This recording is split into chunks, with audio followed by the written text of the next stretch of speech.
Não importa onde você vive, certamente a sua vida já foi afetada de alguma maneira pela pandemia de coronavírus que vem causando pânico no mundo inteiro. A Covid-19, doença provocada pelo novo coronavírus, é nova no mundo da medicina e, por isso, muitos médicos e pesquisadores têm dificuldade em traçar estratégias de combate ao patógeno. Governos do mundo inteiro vêm aplicando severas restrições em seus territórios e incentivando as pessoas a permanecerem o máximo possível dentro de suas casas para evitar que o contágio seja ainda mais veloz e mortal.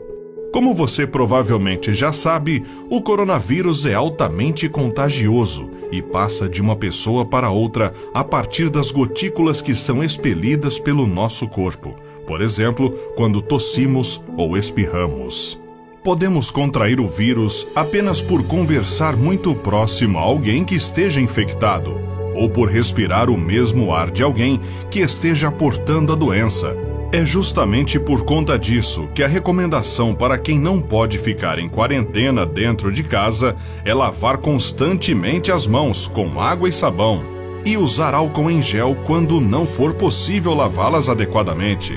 É prudente também não tocar os olhos, nariz e boca, principalmente na rua e dentro de ambientes com aglomeração de pessoas, para evitar que o vírus seja levado até as mucosas.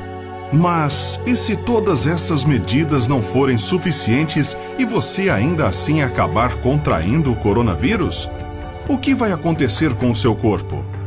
Bem, é importante saber primeiramente que o SARS-CoV-2, o coronavírus que começou a se espalhar na China ainda no ano passado, ataca principalmente as vias respiratórias de suas vítimas. O coronavírus transforma suas células em fábricas de RNA viral e proteínas, se reproduzindo. Invariavelmente, os vírus começam atacando a nossa garganta. Com o tempo, essas colônias passam a destruir nossas células, uma a uma, ligando uma espécie de alerta em nosso corpo, que passa a entender que algo não está certo. É justamente nesse momento que começam as respostas do corpo humano à infecção, que começa a se instalar. A partir de então, começam as dores de garganta, aparece a coriza e eventualmente acabamos desenvolvendo quadros de febre. A tosse, por sua vez, surge a partir da chegada do coronavírus em nossos tubos brônquicos, que levam o ar até os nossos pulmões. Lá, o corpo intensifica a briga contra o patógeno, podendo consequentemente provocar um aumento nos sintomas. Vale ressaltar que a Covid-19 não provoca sintomas graves em todos os infectados, e inclusive é possível que você passe por todo o curso da doença sem sequer desenvolver uma tosse. Segundo a Organização Mundial da Saúde, entre todos aqueles que desenvolvem sintomas, 80% não passam de um quadro leve, com tosses, febres e eventualmente pneumonia. Por outro lado, 14% desenvolvem sintomas um pouco mais graves, como falta de ar.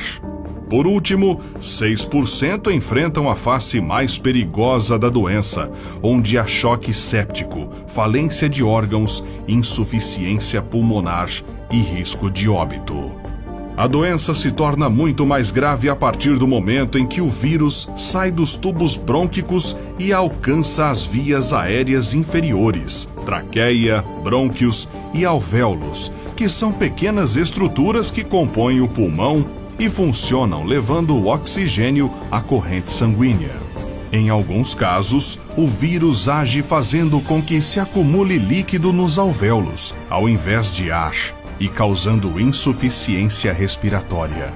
Esses pacientes precisam ser internados e mantidos com um respirador. A situação pode variar de quadros mais leves, em que uma pequena parte do pulmão é afetada, até casos mais graves, quando uma grande parte dos 2 pulmões fica comprometida. Estudos mostram que mesmo após a recuperação das pneumonias mais graves, até 30% da função pulmonar é perdida. De acordo com um estudo publicado na revista The Lancet neste mês de março, a Covid-19 não se restringe ao pulmão e a pneumonia não é a única arma do vírus na batalha contra o nosso organismo. Ainda que de forma inconclusiva, a pesquisa apontou que a doença pode causar danos a outros órgãos do corpo humano, como os rins, o fígado e o coração. De fato, os médicos já sabem que alguns pacientes com a Covid-19 desenvolvem quadros fortes de diarreia e dor abdominal, bem como outros problemas que não se relacionam com a infecção respiratória. Por fim, vale lembrar que o isolamento social e as quarentenas são as ferramentas que estão mais ao nosso alcance neste momento da pandemia. Ficando em casa, você pode estar protegendo muitas outras pessoas com o sistema imunológico mais debilitado que o seu. São essas pessoas que compõem o chamado grupo de risco, que incluem idosos, doentes crônicos, fumantes e imunossuprimidos.